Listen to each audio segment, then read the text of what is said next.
really likes to run things on time. Respect the people that show up on time. We're going to get started. Before I actually get started, I forgot to ask you, Garrett, do you want questions to wait to the end or put up their hand during? Questions to the end is great. Feel free to put them in the chat. I'll go through them at the end. Okay, awesome. All right, so everybody, we're going to get started now. There is a long history that has brought us to be on this land, and at NAIT, we seek to learn from that history and the lessons that have come before us, and to draw on the wisdom of Canada's First Peoples who have lived on this land from time immemorial. Through this land acknowledgement, we have an opportunity and responsibility to reflect on the impacts of colonialism, historically and currently. Only through learning can we move forward in truth and reconciliation and to a better future together. We're very, very fortunate to have Garrett Fleck joining us today. Garrett is one of our valued entrepreneurs in residence and has been since 2019, I think. Garrett's also a NAIT alum, and he is the founder of Reputed marketing firm here in the city, and works with companies not just in Edmonton, but throughout Alberta as well. And so also for our students to note that Garrett is, we have a time slot booked for him for next Thursday, not this Thursday, but the next one for a couple of hours. So if you want a one-on-one meeting, just message me, and whoever's not muted, please mute yourself. Just message me and we'll set you up with a meeting. But I'm right now going to hand it over to Garrett to take it away and lead us through marketing research and competitive analysis. Thank you, Cecile. Appreciate it. So good afternoon, everybody. My name is Garrett Fleck, and as you now know, I am an entrepreneur in residence here at NAIT, and I do own Reputed Marketing. I'm the founder here. So I guess just a little bit about myself. Once again, I do have a finance degree from NAIT. Proud alumni. NAIT's done a lot of things for myself, so I appreciate the time to take everything that I've learned from NAIT and disseminate it to you guys. And with Reputed itself, yeah, it started about 5 years ago, and we focus on reputation, relevance to produce results at the end of the day. So we help all kinds of different companies all throughout Canada now, actually, and we do help them in a variety of different areas. But for the purposes of this presentation, we focus on the market analysis, the market research and competitive analysis. And I'm going to be asking some questions throughout the presentation, so feel free to answer inside the chat, and we're going to have a fun one this time. So this is the normal circumstance. Research, boring. It's not a great topic. So what I've done here is I've actually gone ahead and created a little bit of fun into the presentation itself. So I really want it to be engaging, and I really want you guys to really enjoy market research and competitive analysis, because at the end of the day, it's really, really interesting once you figure out who your ideal target market is, as well as your ideal customer. So what does an ideal customer look like? It wasn't until I really found the true power of understanding an ideal customer that I started to realize the benefits of market research. So once you figure out that ideal customer itself, you're actually able to better position your business to make specific decisions to attract that ideal customer. And then once you do that, you'll get the logical steps to make sure that they're actually purchasing your product itself. So by better understanding your customer, and in this case, we have the Uggs, the pumpkin spice latte, and the leggings, which is effectively Tis the Sizz currently right now, and kind of a funny ideal customer segment that Starbucks has kind of been accredited to.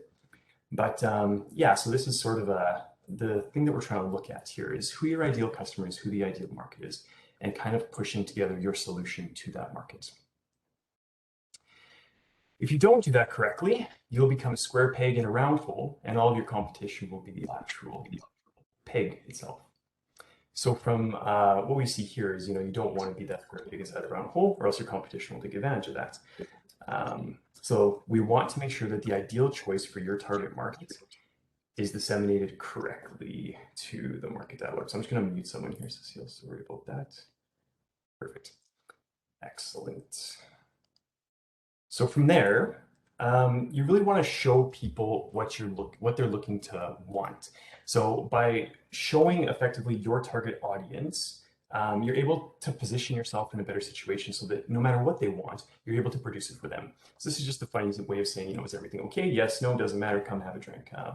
It's a matter of how you position yourself. So no matter what the situation is, your ideal targets and your ideal markets will effectively purchase from you and not your competitors. So traditional primary market research is typically very boring. And the thing is that COVID has changed this entire market landscape with regards to market research. So normally you go through a situation where you're getting surveys, taking interviews, doing focus groups, et cetera, et cetera. And unfortunately, because we were stuck at home for a long period of time, we weren't typically able to do these things in a person-to-person basis. So the market has pivoted now to have more online focus groups, online interviews, online surveys, which we'll dig into a little bit deeper as we go through the presentation. But I wanted to touch base on what traditional primary market research looks like. And now how has it changed? So there is currently a premium on research itself. So market research has become a little bit more expensive nowadays because it is a little bit more difficult to reach those individuals online. However, we are actually able to reach more people online. So there's a little bit of a double-edged sword there, but in any case, the rise of online research has also increased. So more online research, which we're going to dig into here a lot today and go over some of the tools and things that we use over here to conduct online research that can better help you and your business. And then once again, just discussing the restructuring of the industry itself. It's been a total change since COVID-19 has affected the industry at large. So one thing I want to discuss is when you're doing these traditional market research pieces, you'll ask your mom, you'll ask your sister, you'll ask, a friend or whoever that is, and I got this idea. Do you like it? You think it's a good idea? And normally they'll say yes. They'll say, yeah, it's a great idea. You know what? Go ahead with it, continue with it, see where it goes. But it's not what it should be. Liking the idea is different than actually purchasing the product or service. Will you put your money where your mouth is at the end of the day? So here's an example. So 77% of adults say they plan to visit a dentist within the next year, but 37% of adults do. So when you look at these statistics, if you say you're going to do something, the actions don't actually correlate to what people say. So really at the end of the day is we're looking for information as to what people do, not what they say. And just to once again ingrain it, actions speak a million times louder than words. So without further ado, we're going to jump into the presentation and go through a little bit of market analysis, market research, and competitive analysis as well. So just put inside the chat who likes dogs. And Cecile, I didn't know this prior, but just so you're aware, it's going to be a dog product. So who likes dogs at the end of the day? Go ahead, put in the chat. Perfect. I hope everyone here does like dogs. Prefer cats, Kate, Dawn. We're going to have a discussion later. Okay, Isaac too. All right, we'll have a combined effort. Awesome, perfect. Excellent. So we're going to look at a product for dogs.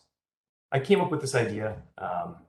And it's kind of an interesting one where we have a solar power heated dog pad for adventurers who like camping. So here's the idea. Whenever you go camping inside of your tent, you're nice and warm and cozy inside of your mummy bag. But your dog is laying on top of that mummy bag or sleeping bag, and they're cold and miserable. So we're looking to have a pad that's solar powered where they can effectively lay on it and be warm. That's the product that we're going to be doing a little bit of market research on for the presentation itself. So the question that I'd ask is there such a thing at the end of the day? And the answer is no. Funny enough, I looked all over the internet and you can find things like solar power or solar panels themselves and heated dog beds, but none of them that actually go together. So you have things like solar heated dog houses, which are fantastic for those dogs who live outside. But for those adventurers who are looking to, make sure that their dog is comfortable while they're tenting, this is definitely a solution for them. So now the next question is do dog owners actually buy heated beds? So just a question for the audience, where would you look first to see if dog owners actually purchase heated beds? Think of a company. Pet stores. Okay.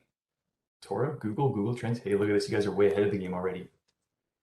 Cecile. You guys nailed it. Yeah, Amazon, exactly. So Amazon, the #1 e-commerce business in the world, Jeff Bezos has made his fortunes off of his company, and it is the best e-commerce place, in my opinion, to purchase things from. And it's the place where we can find a ton of information about specific products. So here's an example of an electric heating bed that is sold on Amazon. And clearly that dog is not liking that bed at all. So we want to make sure that he's getting a little bit of a better product. But the cool thing that we can do is with this product itself is we can actually look up some information regarding it. So every single product on Amazon will have this cool ASIN number, which is just a brief number to describe that specific product. And what we're able to do with that number is pull it into some software and be able to pull things like sales volume. So we can see, based on the sales rank of that specific vendor, the estimated amount of sales that that vendor has on a per month basis. And what we would do is with Amazon, we would grab a whole bunch of different products that have quite a few reviews and quite a few throughput of sales and see approximately how much in volume they have. Now, you can't typically do this with traditional market research. However, now that we have this functionality with Amazon, we're able to do it very easily. And then next, we can also do things like utilize camel, which is actually the name of the company and the domain, to see exactly what the pricing history of that specific product is.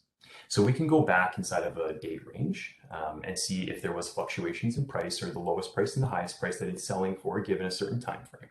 And this is extremely helpful to understand your pricing model to get an idea as to how much you should charge for your product at the onset. And camel, just for all intents and consumer purposes as well, is really, really nice. You're able to actually see, the lows of that product and not purchase it when it's actually at a high point. And Honey also does a fantastic job. I'm sure everyone here is familiar with Honey, but they actually are able to see, the price fluctuations as well and alert you when a price decreases. Next, there's a few individuals who brought this up. Google Trends, a fantastic tool, and I love that people brought it up inside of the chat. So for those familiar with Google Trends, you're actually able to look up information with regards to search terms, topics, all kinds of different information from all over the world to understand, is this actually a trending topic or is it not a trending topic? And Google is the repository for all things data, so they're able to share this information, which is fantastic. So just looking at different search terms through Google Trends, we're able to see things like dog bed. And the interest over time here is over a 1-year span, and we're able to see that there is an influx here towards Christmas time. But for the remainder of the year, it does have its ups and downs, but it is fairly stagnant, especially over the last year. Now from there, we're actually able to dig a little bit deeper. So, okay, people are purchasing or looking up dog beds. Okay, great, but are people actually looking up heated dog beds? And is there a trend with this? So as we can clearly see is during the last 5 years, there is some trends, upticks in October as well as December, and then it continues to tick up and down throughout the year. And we can dig into these details by changing the duration, but it's seriously apparent that there is a correlation between heated dog beds and times of the year. Now we want to look and see, okay, great. So we have information that people are purchasing heated dog beds and they're looking up heated dog beds, but is there any sort of information that we can pull about the adventurer who would like to have a solar powered heated dog bed for their tent or for whatever purposes they're looking for? So we can look up things like hiking with dogs. So when does that trend through Google? And you can see there is upticks and downticks throughout the 5-year duration that we have here, with a lot of big upticks here in 2020, which is really apparent. And then from there, what we can do is we can actually compare and contrast. So camping with dogs and heated dog beds. And then what we can do is we can build these correlations between the upticks and see when could be the potential time to advertise this specific product, or find out when there is interest and discuss this with individuals who are potentially looking at these products. Really cool to compare and contrast here. And once again, all of these tools can be used not only for products, but also for services. So if you have a service type or anything like that you would like to do a little bit more market research on, you can definitely use those terms inside of Google Trends as well. So this isn't limited to only products, just so everyone's aware. Now we're going to look at Facebook audience insights. Who here has done Facebook marketing in the past or has used Facebook audience insights? Has anyone ever used it before? Excellent. Perfect. Awesome. I'm glad some people are familiar. For those who aren't, we're going to dig into it just in a broad overview. So this is the typical canine adventurer. As you can see, she's got her husky and backpack and all that good stuff. But we're going to be digging into Facebook audience insights with specific filters. So what I've done is I've created the location is Canada, any age between 22 and 50, all genders, for people who are interested in dogs, camping, and specifically sleeping in tents. That's important. From there, what Facebook does is gives us a nice representation as to the market in general. So what we're able to see with the potential audience size is that there's about 9.1 million people who are interested in these three topics. And it's predominantly women at 60.6%, with men at 39.4%. And it's most between the ages of 25 to 44 is where there's the most amount of interest in those specific interests. So it's fantastic. Now, this is not the only thing that Facebook Audience Insights does. We're able to dig into the top cities of people who are actually interested inside of these specific interests. So we have Toronto, Ontario, Montreal, Quebec, Calgary, and Edmonton, which is huge for us. So then we can say, okay, great. So there are people in Edmonton who are interested in these three specific things. Let's find out who they are and market to them. And then from there, we can also see what also they're interested in. So we can see things like, okay, great. These individuals like the media news company Tasty, and they also enjoy Tim Hortons and listen to Eminem. It's kind of a cool correlation that Facebook can use for us to actually hyper-target those individuals as well. And then from there, we can conduct a little bit of keyword research. Now, is anybody familiar with, Eminem, right? Is anybody familiar with these specific softwares or has used any of these specific softwares? SEMrush, Ahrefs, and Google Ads. Excellent. Okay, Ray digs them both. Good. Perfect. So these are keyword research tools. Google Ads is technically free. So what you can actually do is set up a Google Ads account and then use some of their keyword planning tools and other tools, to effectively do a little bit of keyword research on your end. And you're absolutely right. Ahrefs is not free, and SEMrush is not free. They do cost. There may be a free trial that you're able to do with SEMrush, but definitely not with Ahrefs. And for all intents and purposes, I am going to be using SEMrush further down with the keyword research. So any screenshots that are here are used with SEMrush. So here what I've done is I've actually pulled some details regarding heated dog beds inside the United States. So my apologies for my dogs who are barking in the background. So what I've effectively done is taken the United States itself and said, okay, great. So how many people are searching for dog beds inside the United States? So you can see there's a global volume of around 11,600 individuals who are searching per month for heated dog beds, with 8,100 per month inside the United States. Canada is lacking a little bit with 480 per month, but that's still a pretty large amount of people that are searching for a heated dog bed in Canada. Now, as you can see here, there are several keyword variations as well. So we can see, okay, there's 13,900 keyword variations of volume, for these 440 additional keywords that we have as well. And we can also see some cool things like the cost per click, approximation, the competitive nature of the business or of the keyword itself, any ads that are running within the actual display advertising piece, which we'll get into a little bit later, and the trends within a month-to-month basis for heated dog beds inside the United States. Now, I also looked up a search for camping with dogs in Canada, and we can see there's a volume of about 720 per month that are looking under this topic and that keyword. And as you can see here, sorry about that, there is cold weather camping with dogs. That is starts with 90 times. Sorry about the Dutch next. I apologize.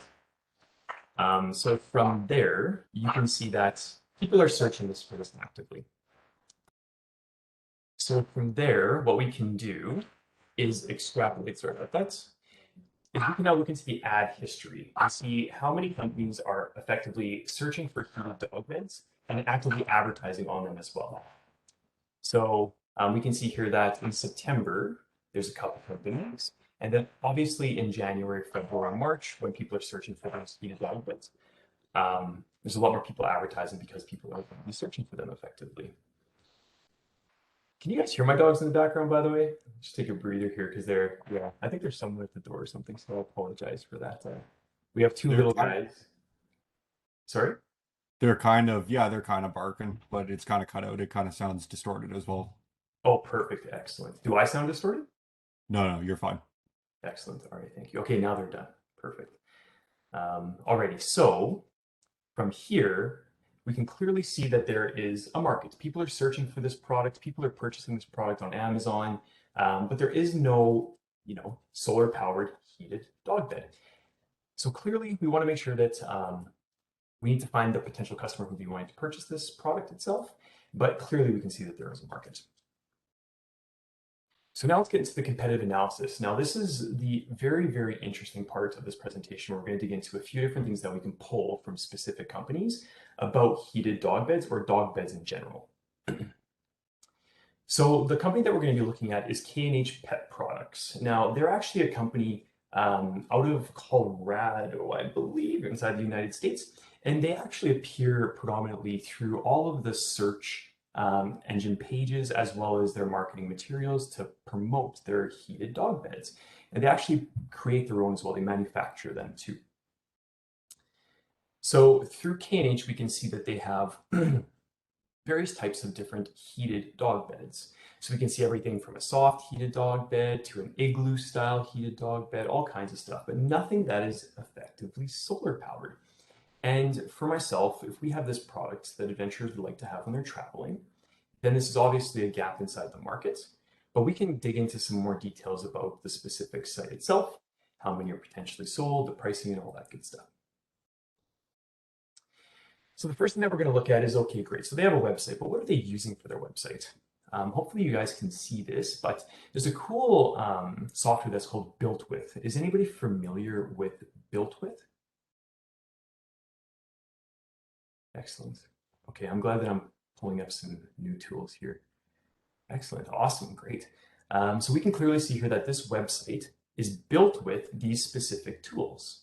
So K&H is built with Shopify as the main engine itself for all of their e-commerce purposes, but they also use things like HubSpot. So they're actually tracking their customers that they're having, marketing through HubSpot, et cetera, et cetera. And for those who don't know what HubSpot is, it's effectively just a full stack marketing piece with regards to CRMs and dissemination analytics. All kinds of different stuff are built into HubSpot, but they are currently using that. And they also have things like their Facebook pixel installed, Google AdWords conversions, all kinds of stuff. So Built With itself can effectively take a website that's a competitor within your industry and break down the different types of software tools that they're using that could potentially help you in your decision making for what you are going to set up for your business. And then I did see a question here. Does the same strategy work for B2B services or SaaS? Yeah, absolutely it does. I'll just answer that right now before it gets pushed up further, but absolutely for business to business, we would modify things slightly, but absolutely it does work for that, that model as well. So now we know the stack, but how are they effectively marketing themselves? And the first area that I always look at is content. Content is king in most circumstances, where if you're providing content to your audience, you're going to have the big three, EAT, so expertise, authoritativeness, and trust in Google's eyes. And they're going to want to rank your keywords or your website or your articles a lot higher than others if you're staying relevant with your content marketing. However, in this case, it's kind of interesting. K&H doesn't do a lot of content marketing. I looked at their blog and it looks like they only last posted in February 16th of 2021. And the previous one to that was November 25th, 2020. So they don't really have content strategy. So EAT is expertise, authoritativeness, and trust. Google has clearly outlined inside of their knowledge base effectively that those are three metrics that they take into consideration when it comes to search engine optimization. In simplistic terms, you just want to be the expert, you want to be authoritative and trustworthy on the internet. So K&H doesn't really have a full content strategy currently right now that we can see. They're posting infrequently. The last time they posted is February 16th. So how are they successful? So what we do is we look at their social media marketing. Okay, so if they're not posting content on their website as often as they should, then what are they doing on the social feeds? Does anybody know about Social Blade or has used Social Blade?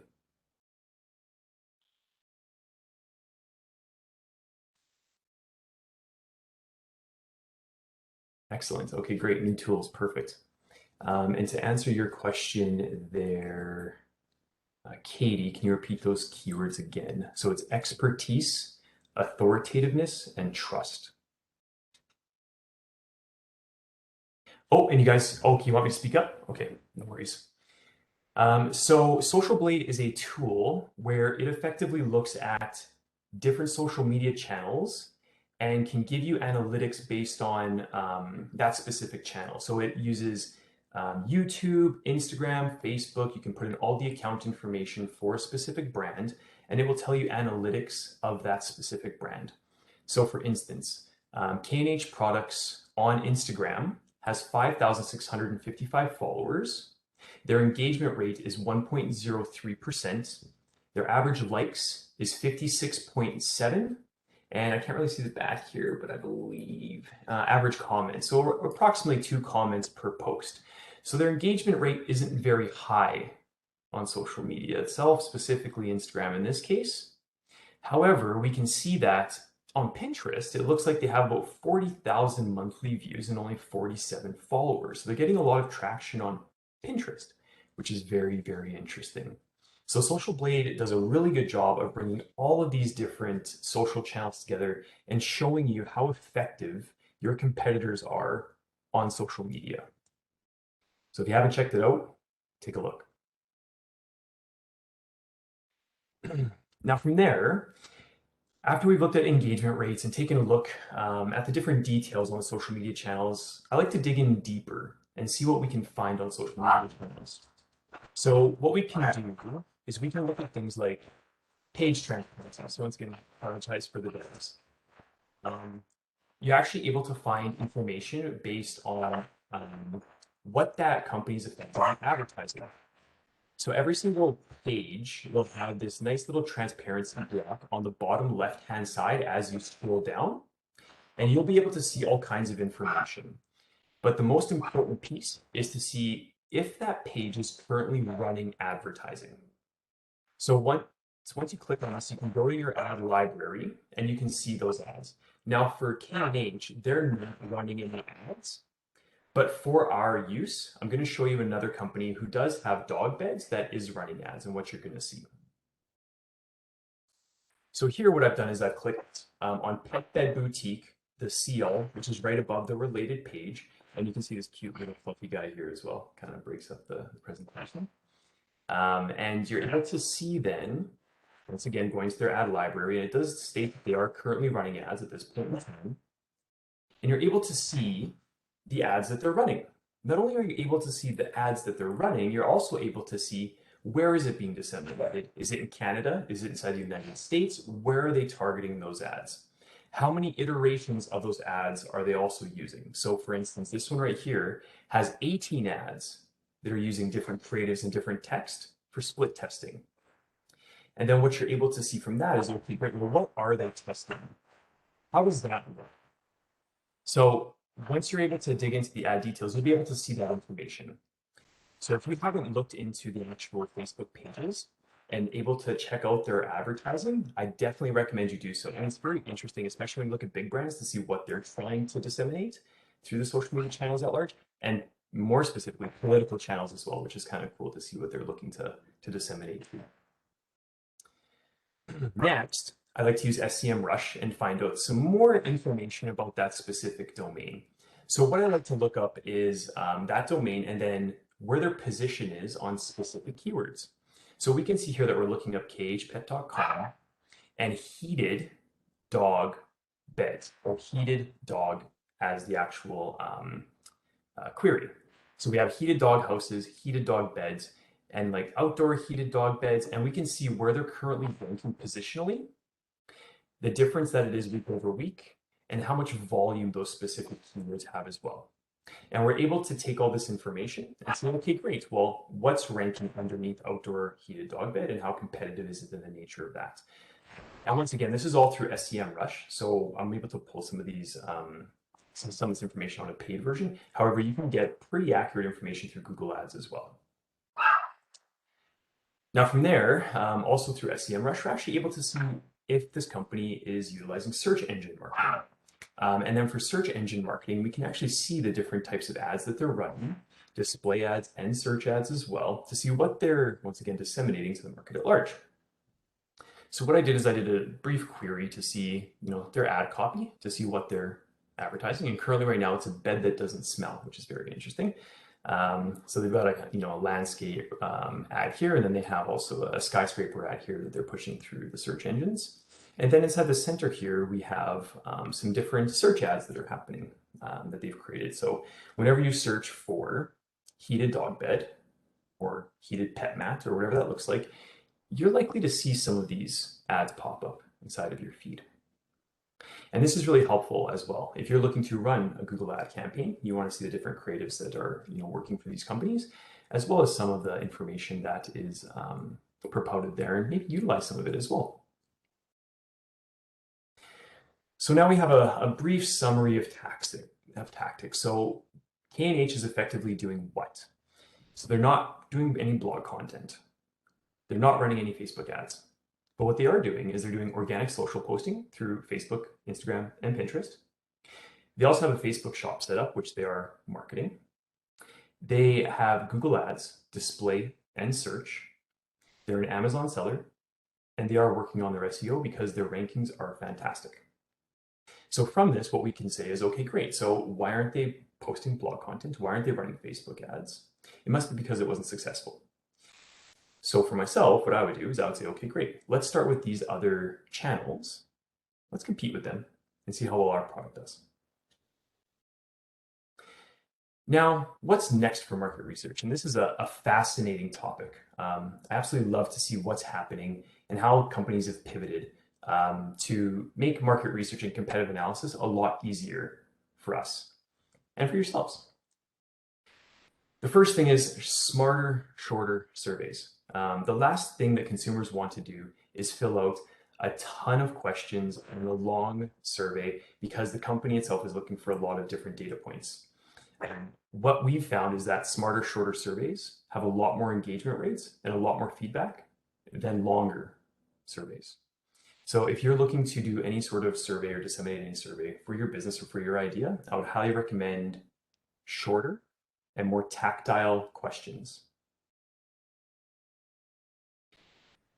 Another area that's moving along is the online AI-powered focus groups. This is kind of cool. So in our previous slide there, you saw that there was focus groups. However, there are companies that are pivoting because of COVID. So Remesh is a fantastic company who actually facilitates online AI-powered focus groups for your specific audience that you're looking to acquire as customers. So they actually use AI technology and have a 1 to 1,000 model and gather information on a ton of individuals with a very large focus group. It's a really, really interesting area to look into. And if you're not able to run your own focus groups, Remesh is definitely the best alternative for online purposes. A tactile question. So being tactical with your questioning as opposed to being more general, so more specific. That was the question in the chat. Sorry, guys. And then another area that's kind of taking off is crowdsourced research. So typically what would happen is you'd hire, let's say a marketing company like myself to do some market research for your company or for yourself. However, there's companies that are actually doing more crowdsourced research. So combining efforts to provide research for large problems or problems that companies are having. And Zooniverse, is a company that's actually doing this in the science world. But this is definitely going to be coming to the business world very, very, very shortly. Now, I don't know if anyone's familiar with social listening, but for those inside the group, is anyone familiar with Hootsuite or Review Trackers or Social Search? Anybody?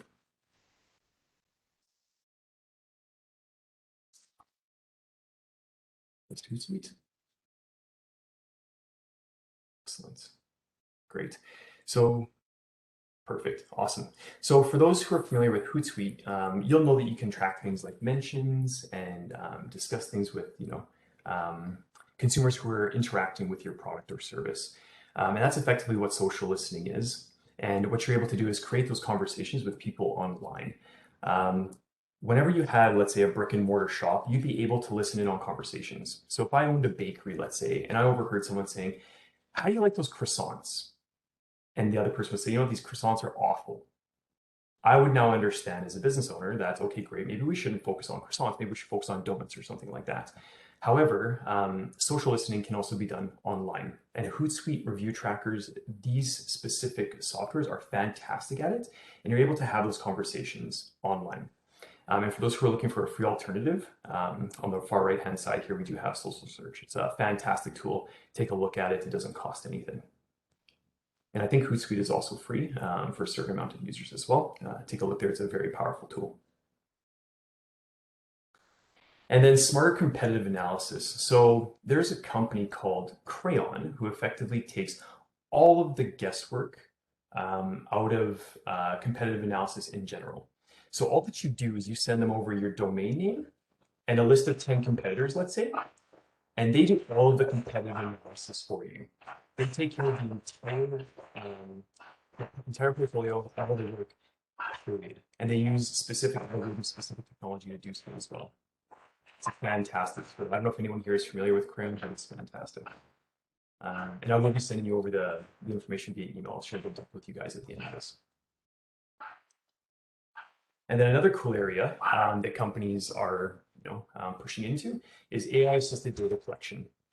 So normally with data collection itself, it's a manual process. We as market researchers would have to go out into the world and try and find data that correlates what we're looking to accomplish as a business, whether that's product or service related. But companies like Google and IBM have tools like Watson and their AI systems, where they're effectively utilizing their AI and aggregating and gathering data to make decisions. It's really, really cool stuff. And from a market research perspective, this is, I think, going to be the biggest change in the coming years. And then from there, I guess we'll end it here. We do have quite a bit of time for questions, but Albert Einstein said it best. Sorry about the talks once again. If we knew what we were doing, it wouldn't be called research. And then I'll leave you guys with that. And if there are any questions, feel free to put them inside the chat, and I would absolutely love to answer them.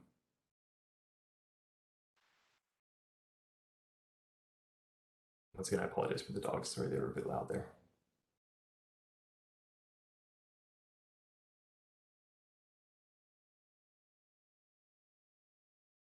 Chris has a question in the chat. Absolutely. So how would I use the resource you talked about to remodeling the way we sell liquor or alcohol in liquor stores? Great question. Would it be a brick and mortar liquor store or an e-commerce liquor store? Yeah, so can you hear me okay? I can, yeah, absolutely. So I'm looking specifically at brick and mortar liquor stores, and my idea came about largely because of the massive increase in theft that's existed in that's come about in liquor stores between about 2018 and 2019, where they had, I think it was about a 200% increase in liquor store thefts. And we're talking like large scale thefts, thousands of dollars worth of merchandise stolen. And so I was looking at just sort of remodeling the way we sell liquor. And I was looking like these tools, I can definitely see they're super helpful if you've got like a product that you're looking to sell online and things like that. But how would I use these sort of ideas in, changing the way that we sell alcohol? I know my idea is pretty hard in terms of like a entrepreneurial sort of program sense. That's a very interesting question. The way you sell alcohol in the stores.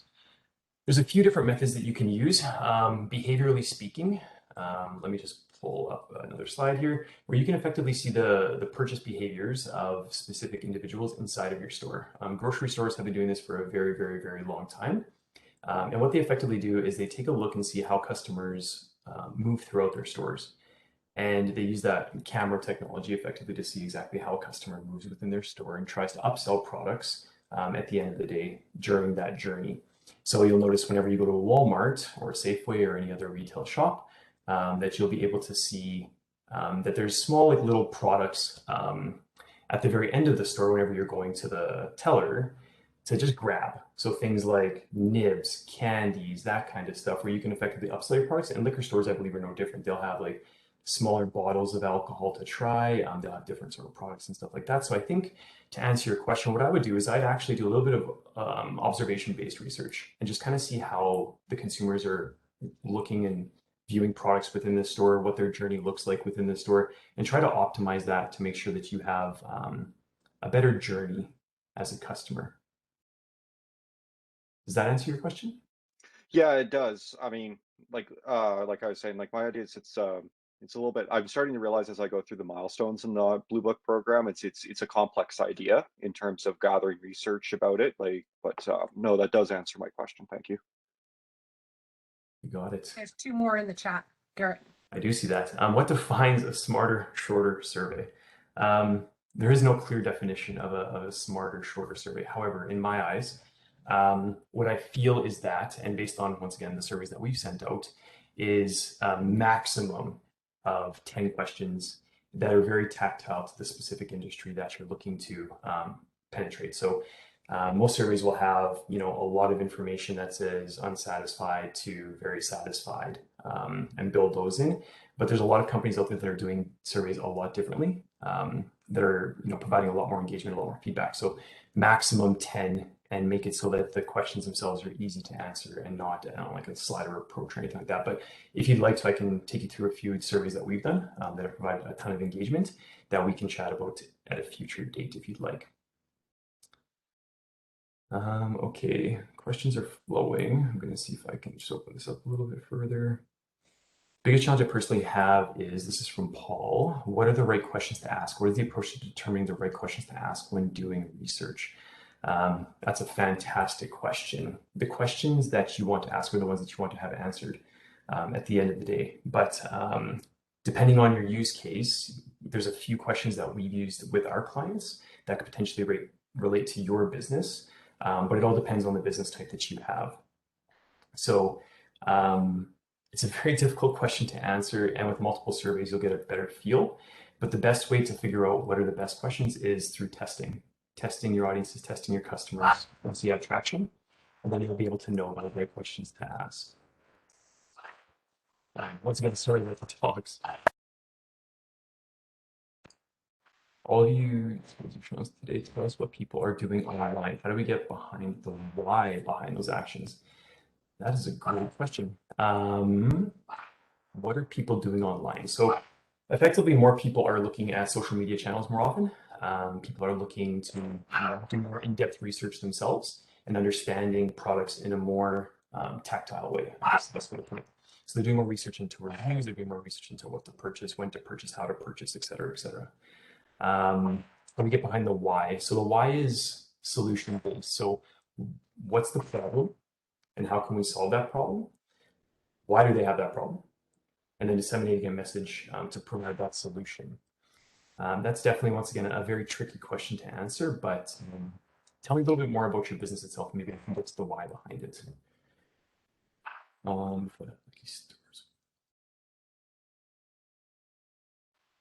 Do I think tools like Watson and Google AI will host surveys and focus groups? Oh, that's another loaded question. I don't think they will ultimately replace them. Consumer behavior, I don't think can be modeled at this point for specific demographics. So I don't think it's going to happen as of today. However, in the future, I feel like with the more information that is pulled into these AI platforms, the easier they'll be able to learn and the more concise information they'll be able to push. So I don't think they ever will in my lifetime, but maybe not in my lifetime. I'm not sure, but it's pretty cool to see how they function. Is there market research companies in Edmonton, Alberta to work for? Yes. Quick Google search, you can find a ton of different companies in Edmonton that conduct market research. Absolutely. Okay, perfect. It's key to understand if your business is solving a pain point problem for the consumer. Absolutely. Which is the one question, if any, that should be in any survey/interview, no matter what the business idea is? I have to come back to that one. I can't think in my head what is a specific one question answer to that. Let me sit on that for a sec. I have a fintech idea and I would appreciate some advice on how to do market research and competitive analysis, existing financial services using the tools you mentioned. Yeah, absolutely. You can take a look into the different sectors. Financial technology effectively is one sector that we can easily look into. Utilizing SEMrush, once again, you can definitely get industry information within there. And it depends on the type of fintech idea that you have. So is this, let's say, a payment processor? Is it a place to buy and sell stocks? What type of fintech idea is it? And then we can come up with an idea as to who the competitors are within that space. And then once again, do the research within that area. But all the tools that I've mentioned would be helpful in your research. Are you familiar with Discuss.io? I am actually. Absolutely. And market research capacity based questions out of our hypothesis. Yeah, exactly. You got it. So the one question, yeah, it's tough to focus on one question that would be a catch-all for market surveys. But I think at the end of the day, does my product or service solve your problem? Would be maybe one thing that I can think of, but that's just a very general question to ask. How much should I expect to spend on market research? Well, sweat equity is a thing. If you need to do market research yourself, you just pay for the tools that are available, like I mentioned previously. So there's a ton inside of here that are free. And once again, I will be disseminating this to everyone that's inside of the group. But if you want to put in some sweat equity, you can do a ton of market research yourself. But if you're looking for some more hyper-specific details, hiring an outside firm, it could cost, oh geez, anywhere between hundreds of dollars to tens, thousands, hundreds of thousands of dollars, depending on the project scope.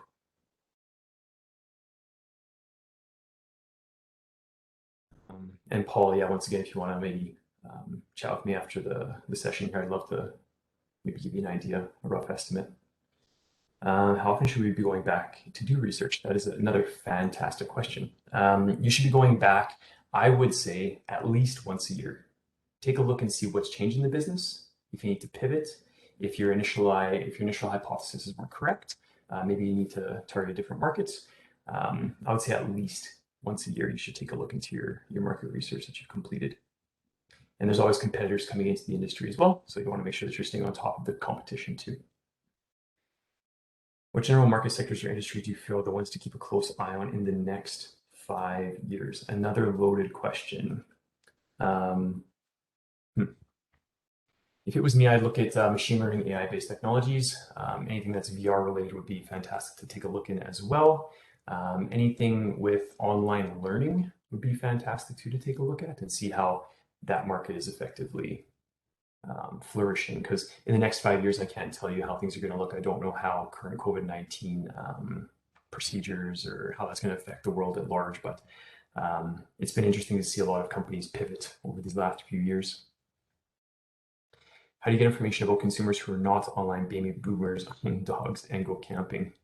You're absolutely correct. So believe it or not, they are online. My grandmother and grandfather are on Facebook. They're 80 years of age and they have iPads that they're very fluent on. So there are quite a few older demographics that are using technology and we can actually look for those individuals. But to answer your question, that would be more of, once again, the traditional market research approach where you would conduct the surveys, do the focus groups, that sort of an idea, where you'd be able to acquire those potential customers into a focus group and then ask them the questions pertaining to your product or service. David, you have a question. Was it in the above chat? No, I just wanted to ask it. Go for it. So I'm looking at starting I guess, a business for tourism in northeastern Alberta. And one thing I'm wondering, like I've been trying to do some research on finding out, I guess, who and what kind of customer would want to come up and do outdoor activities, quadding, boating, kayaking, those kind of activities, and those who want to stay an experiential stay, stay under the northern lights and under the stars in a glass dome or something like that. But I guess I'm finding it hard to try to identify um, the type of customer, because I guess I'm looking at I do believe there's a lot of people who would definitely want to, let's do an experiential stay, sleep under the northern lights and things like that. Um, but I'm kind of trying to find, like, how do you find those people? Because maybe they've never done it before. Maybe they don't know it's available because there isn't anything like that in Alberta. And I guess how would I find those people, let's say in Edmonton or Calgary, to, do that kind of thing? I guess I'm trying to find those customers. Absolutely. Thank you for that. So what I would do is I would take a look at the different social channels to start off. Take a look at Facebook, Instagram, etc., and use those audience insights to really dig down, especially within the area, postal code, etc., that you're looking to have for people who are traveling to that specific area, and see what those demographics look like and psychographics as well. So I would use audience insights there. And then what I'd also do is I'd actually reach out to Travel Alberta. They have a huge amount of information with regards to experiential adventures, that kind of stuff, and they have grants as well. They think they just closed their last application for grants on September 30th, which was actually for this specific type of thing where they would give you X amount of dollars for a new experience to market, which is kind of cool. So they have tons of information. So I would actually push you in their direction because they would have a lot more information and be willing to provide it as well for you. So if you like, I can connect you with the powers that may be over there if you'd like. Absolutely. I was going to ask, do you know like a name or something that you can connect me with? A phone number, email, something? So I know Yeah, absolutely. in business, it's who you know, not what you know a lot of the time. Yeah, absolutely. It's the DMO that's operating there and a bunch of other stuff that you have to take into consideration. So yeah, feel free to just fire me off an email or you reach out and I'll get you pointed in the right direction. Thank you so much. You got it. Is it Jean or Jean? It's Sorry, Jean. perfect. You have a Yeah. question? Yeah, I do have a question. So, first off, thank you very much for the presentation. There were a lot of great and helpful tips and tools that we definitely use into our business. So my question is, how would you go about, I guess, one, finding data about like an already established industry with the tools that you provided, and two, use those tools or like other tools to reach to a specific niche of customers. So for more context, I am the co-founder of Elef. It's a platform that helps students find a home while providing a stress-free experience to both host and students. And so we're going to have a hard Sorry, you're cutting out. because we already have other competitors established in the industry, in the business, and so I just want to know how you would go about. So I caught the first part of the question. If you don't mind, maybe in the chat, feel free to type that out if possible. Yeah, you lost connectivity, Jean. So your thing is spinning, showing you don't have great connectivity. So can you put it in the chat? Sure. Perfect. Thank you. So back to the chat. For the many of the top FPS players are retired. Yeah, absolutely, Dale. Dale, thank you for that, and great to see you here as well. You really talked about bird tourism. Absolutely, yeah. I think that's it for questions. How would you get information about consumers from not online? I think I've pretty much answered everything inside the chat. Are there any further questions? Here. Apart from, yeah. Okay, I had one question for the market research companies. Do you know any legitimate market research companies to work for? Like this part-time, like just to get some experience? Because it seems like a fun industry.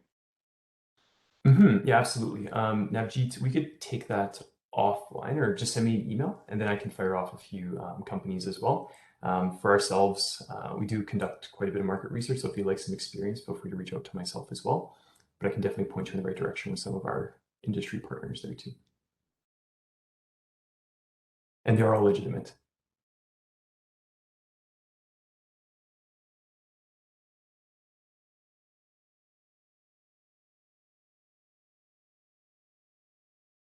So somebody sent me a private message asking, saying, will you be touching on market research and competitive analysis on international markets?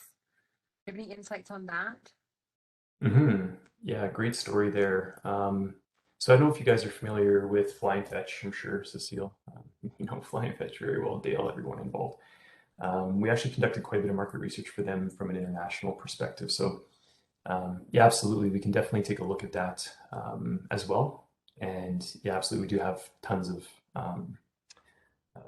experience with regards to international research, and you would still use the tools that I've talked about here inside this presentation to conduct a lot of that market research.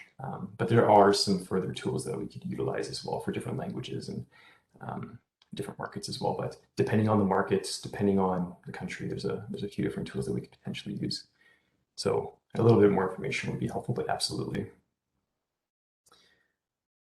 One, how do you go about finding data about the already established industry with the tools you mentioned, and then two, use those tools or other tools to reach a specific niche of customers within that industry?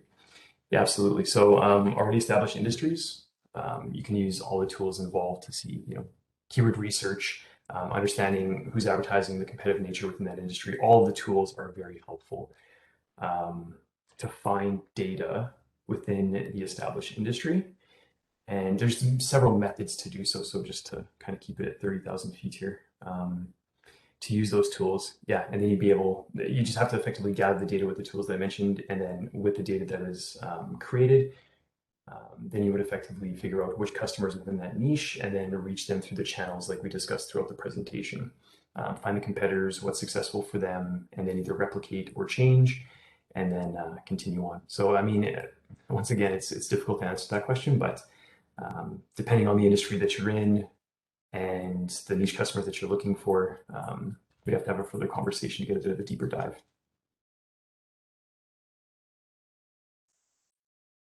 Luke, may I ask a question verbally?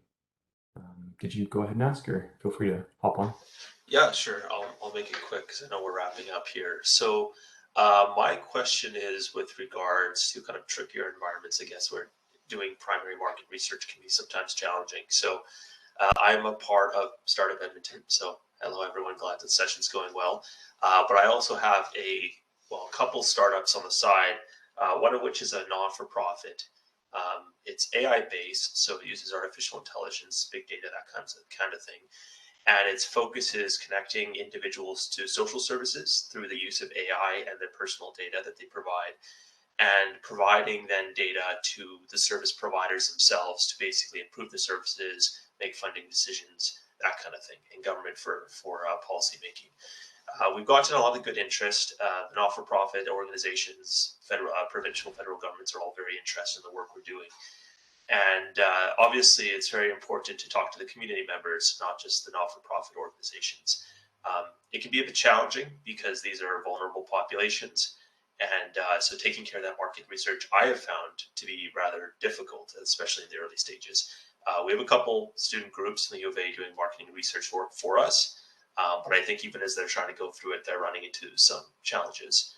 So from your experience, if you have experience kind of trying to work with these populations, being cognizant of their needs and challenges throughout, what would you recommend for us to do in handling early stage market research with the individual community members from these vulnerable populations? Amazing question. Thank you for doing that, by the way. It sounds like it's a fantastic cause that you're working on. Geez, difficult question. I'm trying to think of how I would do it, or how I would strategize around how to gather that information. Yeah, tough one. I think maybe what we could do, Luke, is to maybe chat about it further offline, but yeah, difficult question to answer at this point in time. I mean, for AI-based technology, not-for-profit. yeah, maybe a bit more information offline would be very helpful, just to get a little bit more deeper into exactly what you're looking to do. So yeah, food bank, yeah, absolutely. I think we need to finish up with the one that Jean Bruce had tried to ask, and he's got it in the chat. I did answer that one. Okay, good. Sorry. Good, no worries. So what I'll do is Cecile has my information, so Cecile, feel free to disseminate my email address, etc., over to everyone who is here, and definitely we'll be able to chat through that. Yeah, United Way, others, absolutely, yeah. So reaching out to those nonprofits, and you're right, maybe the boots on the ground approach is the best way to do it. To actually get in there physically, but that's once again challenging with COVID-19 itself. So I'd love to chat about it further, Luke. It's a difficult one to process for sure. Well, I think we have to wrap things up, everybody. Thank you for joining us today and for your questions. And you, if you need my contact information, I'll just quickly put it in the chat because I know some of you joined from Startup Edmonton and Startup Week. So you've got my contact information in the chat now if you need to reach out for anything. I did record the session, so I know there was a lot of resources shared, and you'll be able to go back and see the ones that were listed and whatnot as well. I'd like to thank you, Garrett, for sharing your knowledge with us and your time, again, as you always do so freely. For our students, just a reminder that Garrett is available next week on Thursday for some student meetings. If you want some help with your where you're at right now with your journey, with your business ideas. And Thursday this week, including Startup Edmonton, we have a networking event, Making Connections Across Alberta, with Joanne Federico, the CEO of Connections Silicon Valley, as our keynote speaker, and then we'll breakouts. And our next event after that is on November 8th with Arden C of Yale Town, The Art of the Pitch, getting your idea funded. So have a great afternoon, everyone, and thank you so much for joining us today. Really good to see you all with such great questions, and thank you again. Thank you, everyone. Have a great day. Thank you, Garrett. Thanks, Cecile. That's awesome. Thank you, Cecil.